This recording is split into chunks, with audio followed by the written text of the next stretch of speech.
going out for practice if it's not a cut sport. The next big thing is the athletic medical clearance. We have a program that's online, athleticclearance.com, and what you do is you go and you register your athlete there. You get your physical form, you take it to a doctor, you bring in the physical form, and we clear the athlete. The only way to play sports here is to get cleared through athleticclearance.com. That information is on our sports website, so you can go there. We have all the information you need. We have the physical form there. Try to make it as easy as possible. If you have questions about a specific team, you want to email that coach directly, and their contact is also on the website. The one thing to understand is due to the rules against recruiting, you may email a coach now, and they may not get back to you until June, and that's because of a rule about recruiting and undue influence. So, don't be surprised if you don't hear anything about that or from that coach until after your student graduates from 8th grade. The big thing is just visit the website as much as possible, because we're going to have all the information about tryouts, summer activities, all that kind of stuff is going to be on the athletics website. To give you an idea, this is the website here. This is kind of the main hub, everything you need to know. We have all the announcements up here, and then these are the sports that we're offering. So we talked about fall sports, cross country is boys and girls, football is one of the sports that I coach. We have girls volleyball, tennis, water polo for boys and girls, and golf. So if you have a student who wants to participate in one of those teams, make sure you have that August 4th date circled on your calendar. Winter sports, we have boys and girls basketball, boys and girls soccer, and boys and girls wrestling. And then in the spring, it's the time of year we have the most amount of sports going on. And actually, spring sports for our current students start next Monday. But that's boys and girls badminton, baseball, boys golf, softball, boys and girls swimming and diving, boys and girls track and field, boys tennis, and boys and girls lacrosse. So we have a lot of opportunities for students to be involved here in athletics. I think the biggest thing that we want to encourage our students to do is to be involved. Do clubs, do sports, do more than one sport, play as many sports as you want. I think it's a great way to meet new students, to create friendships and bonds that end up lasting a very long time. So we value our interscholastic athletics here, and it's something that's very important to us. If you have any questions, please email Ms. Bowers, or you can email your coach directly. We'll be able to clear that up for you.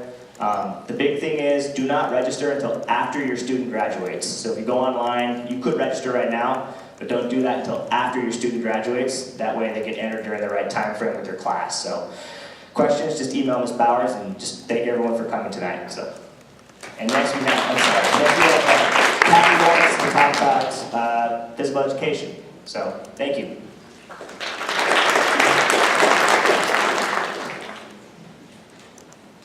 So I'm Kathy Lawrence, and I think I've been at Pali about 1,000 years now as a teacher and now an administrator. So Peter Diepenbrock is the instructional leader for the PE department, physical education, and he is actually our varsity basketball coach, not baseball. Mr. Bergson will be very unhappy with me if I say that. He is the basketball coach, and he wasn't able to make it tonight, so I'm Peter Diepenbrock tonight. All right, so the things to know about PE are that students are required by the state of California and by our school board to take 2 years of PE in order to graduate. Most students do it in 9th and 10th grade. Some students will do the 10th grade year later, depending upon what else they want to take. But primarily it's 9th and 10th grade. There is a 0-period PE for those that are interested in getting up very early in the morning. It starts at 7:10 and it's 4 days a week.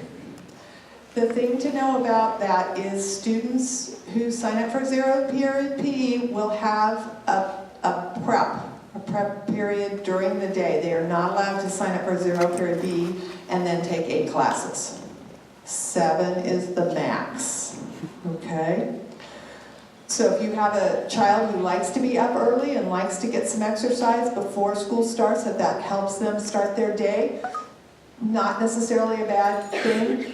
They also then need to use that 4 hours a week to do other work, their homework. They might not have as much homework when they get home then, okay? Two-year PE graduation, and that's kind of PE. The sophomore year, there's a little more choice. You can take PE or athletic conditioning or dance or regular PE.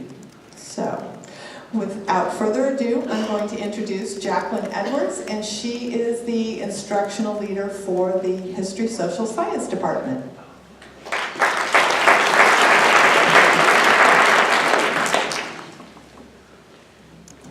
Good evening, everyone. My name is Jacqueline Edwards, and not only am I the History Social Science Instructional Supervisor, but I'm also a world history teacher, and I've been here at Pali for 18 years. I like to think that I started when I was 10. But nevertheless, one of the things that's so exciting, if you think about world events today, is that world history, among other subjects with History Social Science Department, really taps in on the fact that we get to talk about politics. We get to talk about current events. We need to think about how our students, as they grow up, become citizens. And what does it mean to be a citizen and have that kind of responsibility? So in the case of world history, we do start with kind of the fall of the Roman Empire and look at why that ancient empire did in fact fall. And we go and cover all the various events up into the fall of the Berlin Wall. With the Cold War. So if you could imagine how much history we cover there, it's quite extensive. And one of the things that I would encourage all of you to do with the students is to help them draw those connections between the past and the present, because that certainly helps them make history come more alive. And that's what we like to see for all of our students, especially freshmen coming in to the 9th grade. A lot of the things also that we will be covering is just a little bit of what the Common Core standards cover.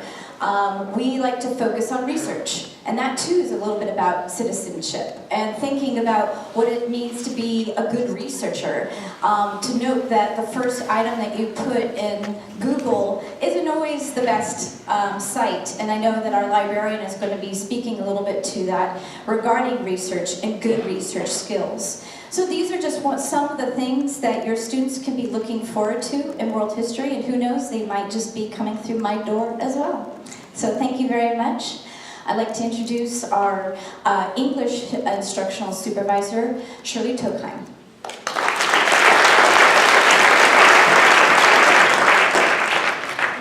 Hi everybody, I'm Shirley Tokheim. Before I start, Kathy Lawrence asked me to tell you that the presentation tonight will be posted on pali.net.